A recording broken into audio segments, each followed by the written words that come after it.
না, ID hack হয়নি, তবে হচ্ছে এটা ক্লোনিং করা হয়েছে বেশ কয়েকটা আইডি থেকে দেখলাম। এটা দিয়ে আসলে বেশ রিপোর্ট করা হচ্ছিল, এজন্য আমি বন্ধ করে রেখেছি।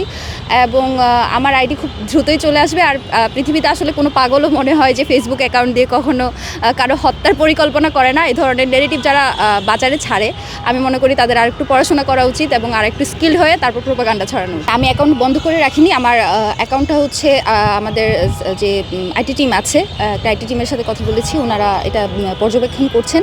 আমার বিগত 3 দিন ধরেই মূলত এই যে আমাকে রিপোর্ট করা হচ্ছিল। তো গতকালকে যখন আমি পোস্ট করলাম, পোস্টের পরে আমি দেখলাম যে একেবারেই অবস্থা খারাপ, বারবার আমার লগ আউট হয়ে যাচ্ছিল। তখন আমি আইডি ডিঅ্যাক্টিভেট করে রাখি। তো ডিঅ্যাক্টিভেট করার পরে আমি যখন পুনরায় লগ ইন করতে যাই, দেখি যে আমার যেহেতু আমার আগের মোবাইল এবং ইমেল এখন আমি রিকভার করতে পারিনি, যেটা হচ্ছে আমার হাত থেকে পুলিশ ছিনিয়ে নিয়েছিল গত 6 ফেব্রুয়ারি। তো ওই মোবাইলের অ্যাপ্রুভাল এবং হচ্ছে ওই ইমেলের কোড ছাড়া আমি আসলে লগ ইন করতে পারছিলাম না। তো ওই মুহূর্তে আমার একজন আমার আইডির যার কাছে অ্যাক্সেস ছিল, আমার এক জুনিয়র, সে কোনোভাবে লগ ইন করতে পারে তার হিস্ট্রি থাকায়, পরে সে পুনর্বার ডিঅ্যাক্টিভেট করে দেয়।